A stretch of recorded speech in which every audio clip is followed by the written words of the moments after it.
brothers and their murder convictions is headed back to an LA courtroom next week.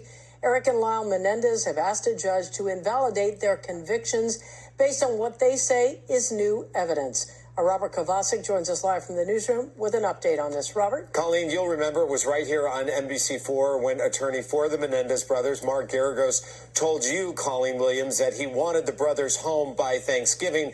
Well, we just spoke to him minutes ago, and now he is saying he is hoping they possibly could be home by Christmas. There are dates set up in court starting on Monday of next week. Different ways attorneys are trying to get the Melendez brothers released. Now, one approach focuses on evidence uncovered after their convictions. There are two key pieces of evidence they're talking about. This letter from Eric to a cousin said to be written 9 months before the murders. It is the first physical piece of evidence that alludes to sexual abuse Eric claims he suffered at the hands of his father. The second piece of evidence from a Peacock docuseries, Melendez plus Menudo, Boys Betrayed. In it, a former member of the boy band Menudo claims he was sexually assaulted multiple times by the brothers' father, Jose Melendez, who was then head of RCA Records. The day after the docuseries premiered last year on Peacock, a petition was filed with the courts to reopen the Melendez case. These events are so highly anticipated next week, Colleen, that the Superior Court has started a lotto to try and find places for those seats to be assigned. 16 seats and a lottery to be chosen to sit in the courtroom to possibly see the Melendez brothers. Now, on December 11th, they are also due court based on a petition to resentence by outgoing District Attorney George Gascon. This hearing will focus on the brothers said to be exemplary behavior behind bars. Gascon said this impressed him, especially when you consider the brothers are imprisoned for life without the possibility of parole.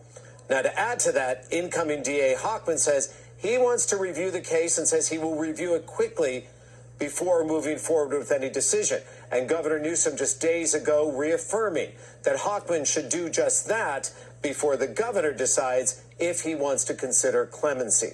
Now, many members of the Melendez family support the brothers. They want them free.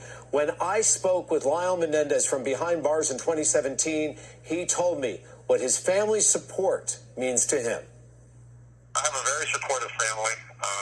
My mother and father's family and sisters, and just a lot of cousins, and we just sort of stay close as a family even from in here, and their support has been very miraculous, very forgiving, and just really tremendous.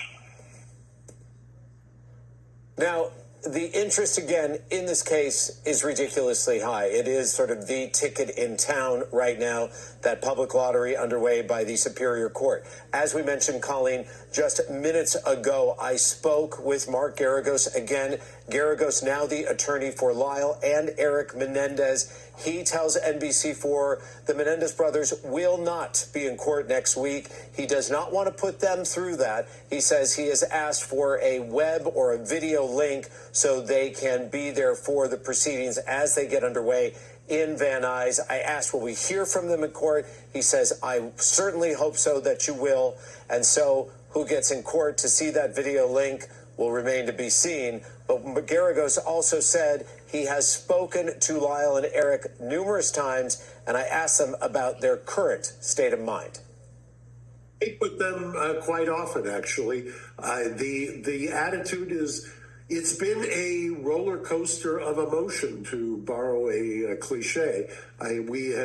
We've had all kinds of ups and downs, and I've tried to, I'm a UCLA basketball fan, and I was a huge fan of then Lou Alcindor, now Kareem Abdul-Jabbar, who used to talk about John Wooden never getting too high, never getting too low. And I always try to counsel clients with the same kind of, let's just keep an even keel and try to not get too high in our expectations or too low. Colleen, and to put it simply, there are a number of different avenues for the Melendez brothers to find their way out of prison, where they have been now for 35 years for the murder of Kitty and Jose Melendez in Beverly Hills. all of those decades ago. And so those avenues will be explored. And Garrigo said that he firmly believes that clemency granted by Governor Newsom does remain an option that is very much on the table at this hour. That's the very latest from up in our newsroom. I'm Robert Kopasek. Colleen, let's go back to you. Okay, Robert, and of course, there's a lot more on this. You'll have more tonight at 11. We'll see you then. You got it.